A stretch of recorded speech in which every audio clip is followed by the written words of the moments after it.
రేవంత్ను వదిలేద్దాం, కేసీఆర్ను తొక్కేద్దాం. తెలంగాణపై స్పెషల్ ఫోకస్ పెట్టిన బీజేపీ. ఇక రేవంత్ మనోడే, కేసీఆర్ ఎప్పటికైనా డేంజర్. బీఆర్ఎస్ను అంతమొందించడానికి ఇంతకు మించిన సమయం మళ్ళీ రాదు. ఎట్టి పరిస్థితుల్లోనూ కవితకు బెయిల్ రావద్దు. రాష్ట్రంలో కూడా పార్టీ కీలక నాయకులపై ఫోకస్. ఇప్పుడే గులాబీ పార్టీని నిర్వీర్యం చేసేయాలి. బీఆర్ఎస్ బలపడితే బీజేపీకి బతుకుండదు. తెలంగాణలో కేసీఆర్, బెంగాల్లో దీదీ ఇద్దరిని రాజకీయంగా ఖతం చేయాలి. ఇక ఇదే తరహాలో మోడీ షా ద్వయం వ్యూహాలు. ఇక శత్రులకు శత్రుడు మిత్రుడు. రేవంత్ను దగ్గర చేసుకుంటే కేసీఆర్కు చెక్ పొట్టొచ్చన్న భావనలో కమలనాథులు.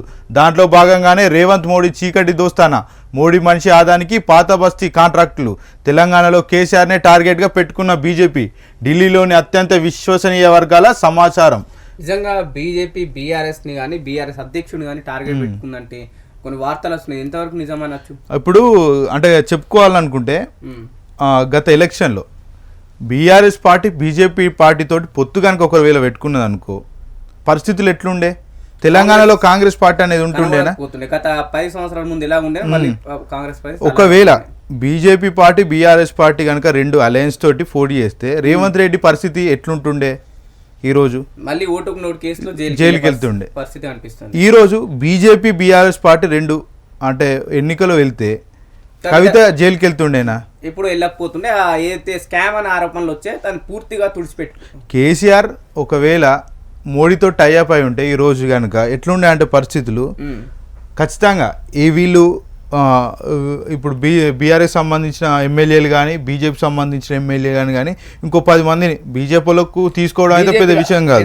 వాళ్ళకి 8 మంది, వీళ్ళకి 39 ఉంటుండే. ఇంకొక 10 మందిని తీసుకుంటే గవర్నమెంట్ ఏర్పాటు చేస్తుండే, సీఎంఏ కేసీఆర్ ఉంటుండే.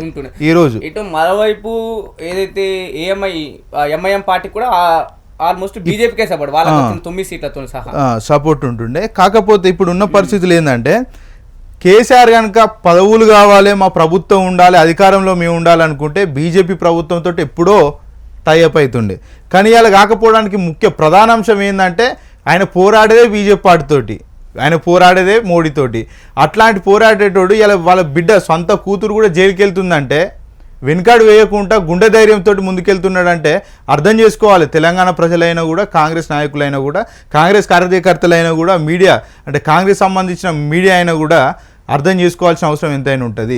ఒకవేళ కేసీఆరే కనుక బీజేపీతో టైఅప్ కావాలనుకుంటే ఎప్పుడో అయ్యేటోడు. ఈ రోజున ఈ పరిస్థితి ఉండపో కేసీఆర్కు ఇంత అవమానాల పాలవలసిన అవసరం ఉండపోతుండు, వాళ్ళు ప్రతిపక్షంలో ఉండాల్సిన అవసరం కూడా లేకపోతుండు. కేవలం బీజేపీ పార్టీని ఓడించడమే లక్ష్యంగా పెట్టుకొని తెలంగాణకు విముక్తి కావాలి, భారతదేశం బీజేపీతోటి విముక్తి కావాలనే ఉద్దేశంతో ఈరోజు కేసీఆర్ తన శక్తిలో మించి ప్రయత్నం చేసిండు. కాకపోతే ఉంటుంది కదా కొన్ని పరిస్థితుల్లో వెనకడుగు వేయాల్సిన పరిస్థితి అయితే ఏర్పడ్డది. కాకపోతే ఎప్పటికైనా ఆయన కేసీఆర్ దేశానికి ప్రధాని అవుతాడు. డెఫినెట్లీ కావాల్సిన అవసరం ఎంతైనా దేశ ప్రజలకు ఉన్నది. బీజేపీ అధిష్టానానికి బీఆర్ఎస్ అధినేత కేసీఆర్ కొరకరాని కొయ్యగా మారారు. ఆయన్ను నిలువరించలేక సీఎం రేవంత్ రెడ్డికి కమలనాథుల పరోక్ష సహాయం చేస్తున్నారు. కేసీఆర్కి భయపడి రేవంత్ను ప్రధాని మోడీ చూసి చూడనట్టు వదిలేస్తున్నారా?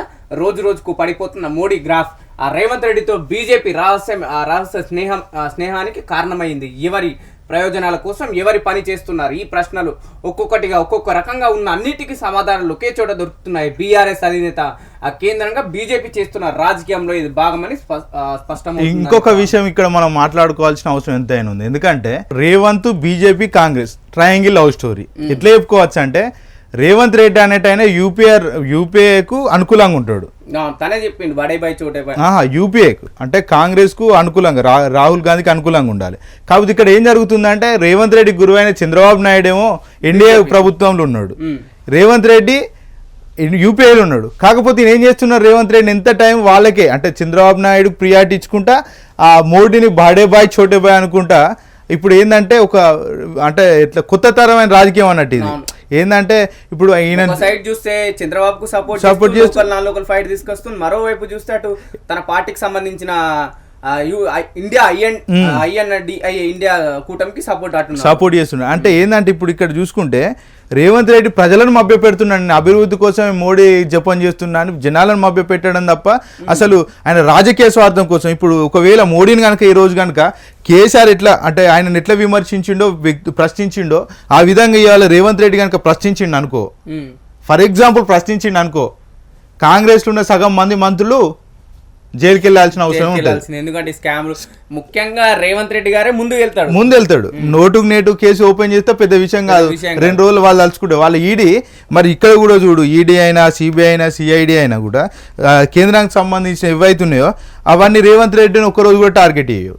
చిన్న బీఆర్ఎస్ సంబంధించిన ఎమ్మెల్యే గంగుల కమలాకర్ లాంటి వాళ్ళ మీద టార్గెట్ చేస్తారు, కానీ రేవంత్ రెడ్డి మీద ఒక్కరోజు కూడా టార్గెట్. అంటే అర్థం చేసుకోవాలి ఇక్కడ, ఎందుకంటే బీజేపీ రేవంత్ రెడ్డిని ఏ విధంగా ప్రోత్సహిస్తుందో. రేవంత్ రెడ్డి ఇప్పుడు బీజేపీకి కేసీఆర్ ప్రధాన శత్రువు తప్ప రేవంత్ రెడ్డి కాదు. ఎందుకంటే గురు శిష్యుల అనుబంధం చంద్రబాబు నాయుడుకు రేవంత్ రెడ్డికి ఎట్లున్నదో మోడీకును రేవంత్ రెడ్డి కూడా అంతే ఉంటుందని చెప్పుకోవచ్చు.